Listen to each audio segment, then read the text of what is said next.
Fala rapaziada, saudações vascaínas, vamos que vamos para mais um vídeo, o primeiro deste sábado e é claro, um vídeo cheio de informações importantíssimas para você torcedor vascaíno, pois o Gigante da Colina está no mercado à procura do seu novo comandante para o restante desta temporada e nesta sexta-feira nomes ganharam força internamente dentro do Vasco.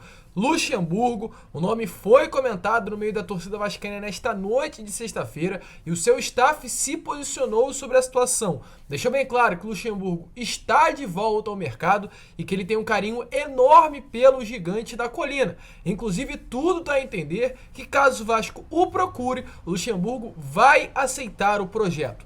A gente vai falar sobre essa situação, falar também sobre Vojvoda, o outro nome que vem ganhando força internamente dentro do Vasco. A gente vai trazer todos os detalhes, de fato interessa, e o Vasco está disposto a pagar a multa rescisória do treinador, falar sobre Renato Gaúcho, falar sobre Paulo Brax, Emílio Faro, e o que não faltam são informações para vocês neste primeiro vídeo do sábado. Mas é claro, antes de começar, como eu sempre faço aqui, eu quero dar as boas-vindas a você, torcedor vascaíno, que está chegando ao canal do Gigante Vasco pela primeira vez. Seja muito bem-vindo, este é o nosso canal, o canal do torcedor vascaíno. Então é claro, se você ainda não é inscrito, aqui embaixo já se inscreva para ajudar o nosso crescimento. Deixe também o seu like, o seu joinha, o seu gostei, como você preferir chamar para ajudar na divulgação deste vídeo, colocar aí uma meta de 2.000 joinhas e principalmente ative o seu sininho de notificação para que todos os nossos vídeos cheguem até você e automaticamente você fique por dentro de tudo o que acontece dentro do nosso Gigante da Colina. Tranquilo, rapaziada? Mas vamos lá, né? Sem muita enrolação, falar logo de Vasco da Gama, pois ontem a gente já deixou bem claro para vocês que o Vasco está no mercado à procura do seu novo comandante. O Emílio Faro, que antes era uma certeza, pois antes, né, volto a repetir, da derrota para o CSA, o torcedor vascaíno estava confiante, não apenas o torcedor, mas a diretoria, o departamento de futebol, o Paulo Brax, que é o futuro diretor executivo da Vasco SAF, todos estavam acreditando a fundo no trabalho do Emílio Faro. Porém, após essa derrota vergonhosa para o CSA, nesta última quarta-feira, a situação preocupou. Quarta não, né? Quinta-feira. A situação preocupou de vez, pois o desempenho que o Vasco vinha tendo lá com o Emílio Faro nas primeiras partidas, principalmente contra Náutico e Cruzeiro, o desempenho defensivo que o Vasco vinha tendo com o Zé Ricardo vem caindo muito. O Vasco não é mais o mesmo. O Vasco que hoje joga não é mais aquele que o torcedor vascaíno olhava no tempo do Zé Ricardo e tinha uma confiança com relação ao acesso. E tudo isso faz com que o departamento de futebol hoje olhe para o Emílio Faro e não tenha tanta certeza com relação ao nome até o final desta temporada. A situação atual desse panorama, né, trazendo um panorama geral da situação para vocês, é a seguinte: o Vasco está à procura de um novo treinador, mas também o Emílio Faro, mesmo diante dessa procura, pode seguir no Vasco até o final da temporada sim, pois a diretoria, mesmo diante das críticas, mesmo diante da pressão do torcedor vascaíno, confia no trabalho do atual técnico interino do Gigante da Colina. Porém, devido a essa última derrota para o CSA, uma certa tranquilidade que estava instaurada no CT Moacir Barbosa, hoje não é mais a mesma. E se antes o Vasco procurava nomes no mercado, pode ter certeza que esta procura foi intensificada nesta tarde de terça-feira.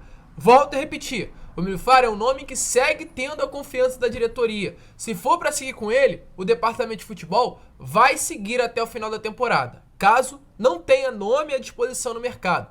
Mas se o Vasco achar um nome, acreditar nesse nome sendo realmente a figura ideal para o projeto da Vasco SAF, o Vasco também não vai se opor com relação a contratar um novo técnico. E a partir disso, possibilidades surgem, nomes são colocados à mesa, nomes são analisados, não apenas pelo Vasco, como departamento de futebol, mas também pelo novo departamento que estará surgindo com a implementação da Vasco SAF. 2 nomes são responsáveis por estar analisando os profissionais que irão comandar o Vasco no restante dessa temporada.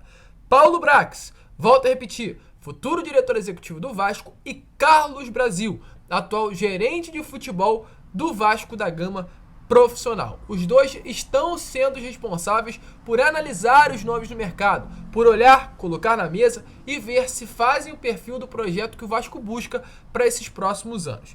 E devido a essa procura, Ontem, na sexta-feira, 3 nomes surgiram com bastante intensidade. Novamente, o nome do Renato Portaluppi. Renato Gaúcho voltou a ser colocado no meio da torcida vascaína. Outro nome que também já vinha sendo comentado, voltou a ganhar mais força, o nome do Juan Pablo Vojvoda. E o terceiro nome, um nome bastante conhecido pelo torcedor e, por incrível que pareça, pedido muitas das vezes, é o do Vanderlei Luxemburgo. A gente vai trazer tudo, mas eu quero começar por partes. Primeiro, falando sobre Renato Gaúcho. Renato é um nome forte nos bastidores do clube. Isso é fato. Renato Gaúcho tem conhecimento de Vasco, já treinou o Vasco durante 2 períodos, inclusive na Série B do Campeonato Brasileiro, o Renato Gaúcho esteve presente naquele ano de 2009.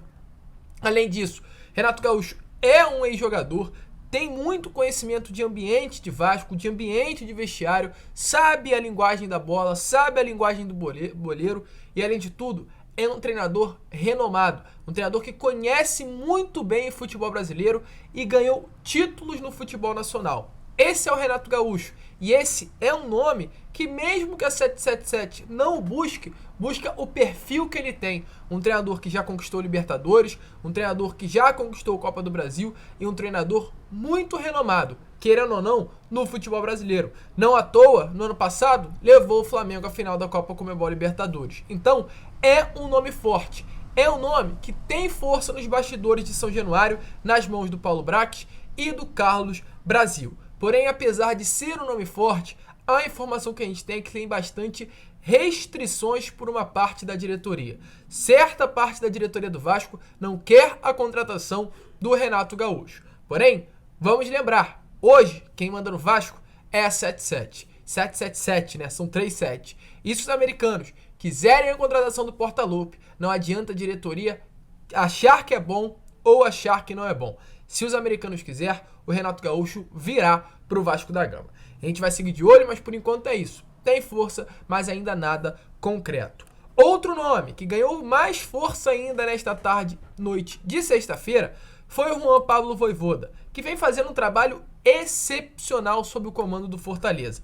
Nesta temporada de 2022, o Vojvoda tem 54 partidas e 24 vitórias. No ano passado, foram 51 jogos e 25 vitórias. Além do Fortaleza, tem passagens por Unión La Calera, do futebol chileno, Huracán, do futebol argentino, Talleres, também do futebol argentino, Defensa e Justiça e New Old Boys. É um treinador muito renomado. Faz parte de um grupo seleto de um dos maiores treinadores da história do futebol do Fortaleza. No ano passado, querendo ou não, com o elenco limitado que tem o Fortaleza, conseguiu levar pela primeira vez na história o clube nordestino a disputar a Copa Conmebol Libertadores. Então, tem muita moral. É inegável que hoje o Juan Pablo Vojvoda tem força nos bastidores de São Januário e pode, inclusive, pintar no Cruz Maltino nos próximos dias. Quem trouxe essa situação foi o portal de notícias vascaíno.net. Deixou bem claro que hoje o Juan Pablo Vojvoda conta com aval não apenas do departamento de futebol do Vasco, mas também por parte da empresa norte-americana 777 Partners. Sobre a postura dos norte-americanos, a companhia vai avaliar negociar com o Fortaleza, sim. Uma proposta pode estar sendo realizada pelo Vojvoda nestes próximos dias e não está descartado o Vasco pagar a multa salarial para tirar o treinador da equipe nordestina e trazer para o Vasco, sendo ele o nome ideal para levar essa organização da Vasco Sociedade Anônima do Futebol nestes próximos anos. Na minha opinião, seria uma baita contratação. Para quem acompanhou esse último jogo entre Fluminense e Fortaleza no Maracanã, viu o quão é bem treinado esse time do Fortaleza, mesmo diante das limitações. O Fortaleza é um elenco limitado. Conseguiu abrir um placar por 2-0 do Fluminense, que, querendo ou não, mesmo sendo rival, hoje é um dos melhores times do futebol brasileiro. De dentro do Maraca, volto a repetir, por 2-0. Abriu essa vantagem. Acabou levando os 2 gols, mas é um time muito bem organizado. Chegou às oitavas de final da Copa Conmebol Libertadores nesse ano. É um time que realmente sabe jogar bola e tudo isso passa pelo Vojvoda. Então seria um nome excelente, na minha opinião, um dos melhores hoje para estar aí à frente da Vasco SAF no restante dessa temporada e também nos próximos anos. É um nome que tem força, pode pintar no Vasco e as informações vão esquentar nestes próximos dias. E para encerrar, Vanderlei Luxemburgo. É um técnico, mesmo já tendo passagens pelo Vasco nestes últimos anos, mesmo no ano de 2021 não conseguindo livrar o Vasco do rebaixamento, é bastante falado nos vestiários. É um nome que tem muita amizade hoje com o presidente Jorge Salgado. Tudo isso pode ser um fator de influência para sua chegada ao Gigante da Colina. Nestes últimos meses, ele estava se candidatando a um cargo político, ao senador pelo Tocantins, a ser um senador pelo Tocantins. As coisas acabaram não andando e ele não vai concorrer mais. Então a ideia que ele tinha de ir para a política e sair do futebol vai acabar não acontecendo e o treinador terá que voltar ao mercado do futebol brasileiro. E ontem o Vascaíno.net entrou em contato com algumas pessoas próximas ao técnico, que deixou bem claro que realmente o Vanderlei Luxemburgo está voltando ao mercado, está de volta ao mercado do futebol brasileiro e aberto para negociar com o seu futuro clube. Há uma pergunta: o Vanderlei aceitaria um projeto do Vasco diante do cenário atual, Série B do Campeonato Brasileiro? E a resposta é sim. O Lucha tem um carinho enorme pelo Vasco da Gama e dificilmente recusaria uma proposta por parte do Gigante da Colina, caso, é claro, chegasse uma oferta interessante. Até porque hoje o Vasco tem o projeto da SAF. E liderar o projeto da SAF, no caso o Vanderlei, tendo recursos financeiros para contratar e montar um time forte, pode ser um fator importante e, é claro, pesaria muito para um possível retorno e uma possível negociação com o Vanderlei Luxemburgo. Dentre esses três, Renato Gaúcho, Vanderlei e Vojvoda, qual o nome que mais desperta sua atenção? Por incrível que pareça, mesmo sendo um treinador já com idade avançada, o Vanderlei Luxemburgo segue ainda sendo um nome ideal para alguns torcedores vascaínos. Você faz parte desse grupo? Deixe aí nos comentários. Esse foi o Acorda Vascão, um Vasco bastante agitado e, é claro, a gente vai seguir trazendo todas as informações para você, torcedor vascaíno. Um grande abraço a todos, vamos que vamos, fiquem com Deus, um ótimo sábado e ainda retornaremos hoje, nesse dia 20 de agosto, com mais notícias do nosso Gigante da Colina para vocês. Vamos que vamos, fiquem com Deus e, é claro, saudações vascaínas.